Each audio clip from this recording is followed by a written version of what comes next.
Hello? Is this one working? I'll do what you do, though. Just step over here. I step in there, you can hear me. Because I always move around. You know me, I can't stand still. Hello? Right. So what we were talking about earlier was development and portfolios. Now, Zia is a chap who came over, spent a year with us in the UK a couple of years ago now. And what I want to do is just spend some time on his e-portfolio. Now, electric portfolio.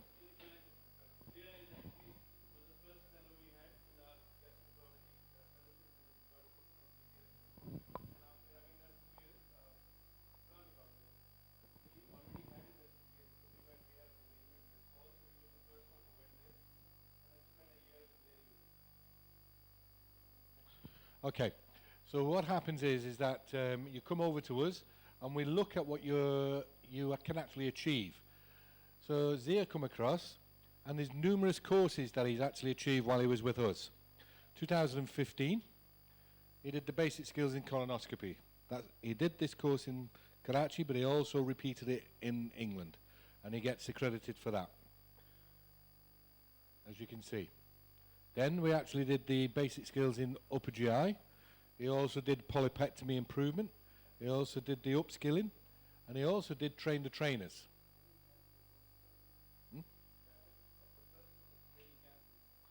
That's because he hadn't arrived. I put him on it before he actually landed in the department. Now, Zia was heavily involved towards the end of his time with training, so we actually got him to sort out with regards coming onto the e-portfolio. But this is from the courses. Now, he didn't actually have enough courses under his name to get some results. You need to have 3 courses under your name to actually get your results back up on here. The thing what's most important for him is this, JAG accreditation. So, overview. We can look and see if it actually is going to work this time. No, it's not. We'll see what it does for OGD. What happens is it takes the last 3 months' activity. So if you've not put any data in for the last 3 months, it comes up 0. But he attended that course then, he was accredited then, and up until the point where he actually last put data in, which when he left us, he actually had 421 gastroscopies that he did in the UK.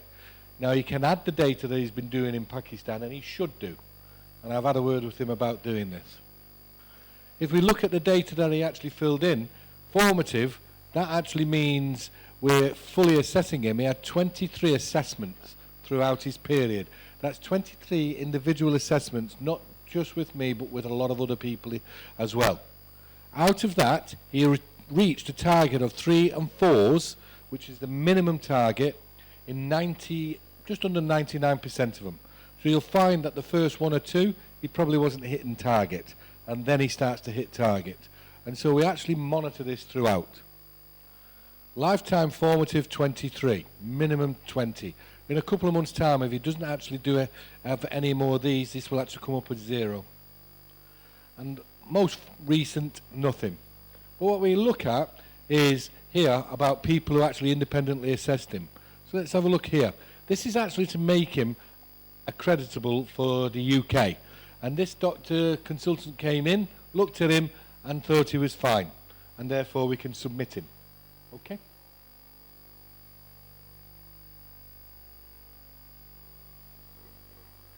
If we then go on to colonoscopy.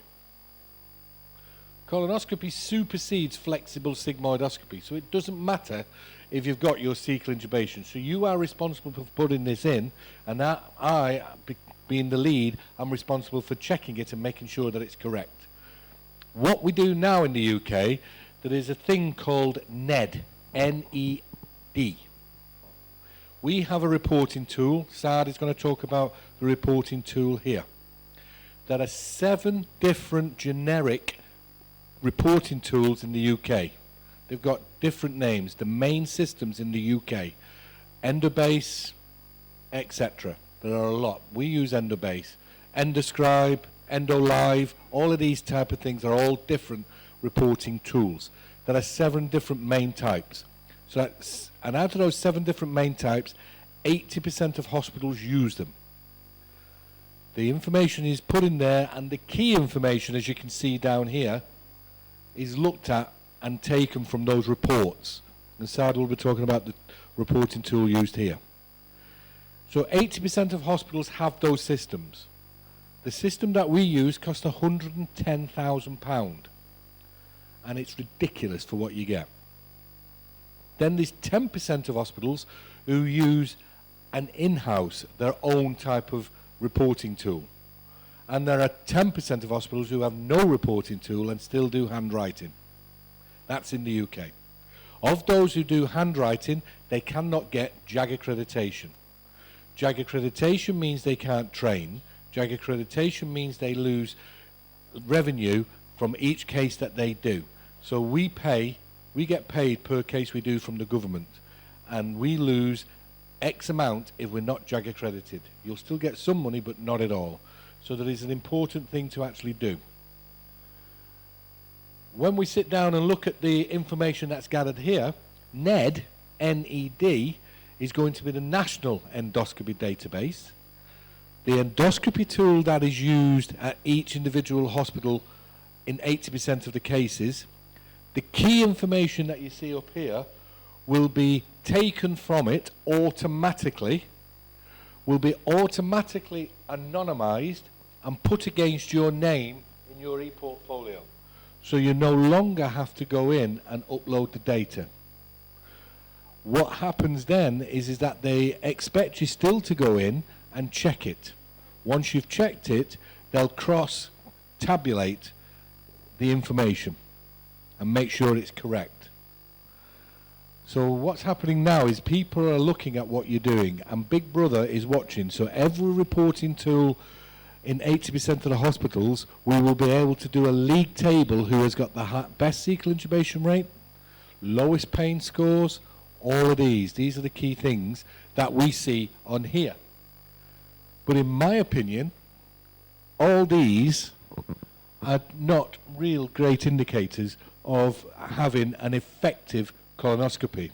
This is just talking about a procedure.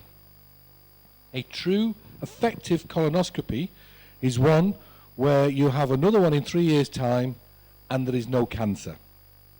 If you have a synchronous cancer, a cancer that actually an interval cancer that happens between when you did it today to somebody else doing it in 2 years, then therefore in the UK it goes down as a miss.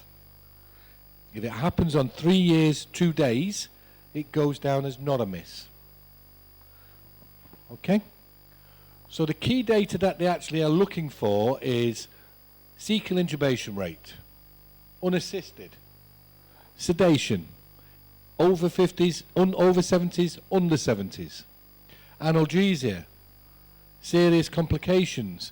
These are the things that we're looking at. Polyps, complications. Now, if you do have any complications, what happens is it flags up on the system. And then I get notified, and then I am asked to come and chat to you. That's how it happens. So even on a local or national program, things get identified, and then they'll identify someone in your region to come and chat to you. So you have a serious complication, 1.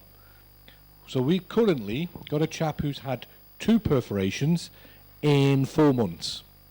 First perforation, a flat polyp in the cecum of 3 centimeters. Flat polyp was lifted.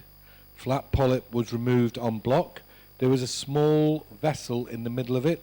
He decided then, in this base, to take a pair of hot biopsy forceps and coagulate this vessel in the cecum.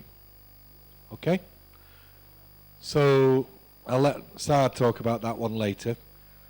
Same person, a couple of months later, and we're only talking a couple of months later, went into the rectum, large rectal polyp. He decided to lift rectal polyp. He then decided to take rectal polyp off.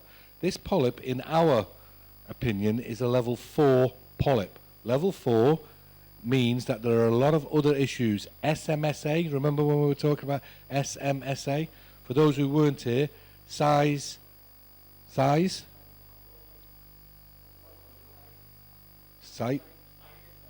and accessibility.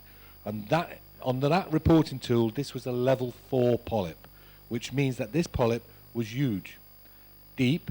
He took it and he left a large perforation in the rectum. Now, a level 4 polyp, index colonoscopy, daft. Large polyp, index colonoscopy, which was then removed, is highly likely that it's going to have a focus of cancer. Perforated, yes. Histology, removed en bloc. However, we've got a perforation. So what's happened now? Under the old system, we've gone from Dukes A to a Dukes D, automatically. So we've now sentenced this patient to a real rocky time. So what we're saying, even in the hands that the person perceives that they are very good, they are sometimes overestimate their own abilities. Now that person is under a significant investigation as a result. Now in the UK, we don't allow these things to occur a third time. So even though this person's a well-experienced colonoscopist, and it wouldn't happen, but if it was Saad, even though he's got great respect, 2 cases like that would have someone like myself coming to chat to him, and then we would be talking about supportive growth development, and that's what we would do. Okay? So what we need to do is look at this and how you, in Pakistan, would be honestly able to incorporate that into your practice. Would you be willing to incorporate this into your practice in Pakistan?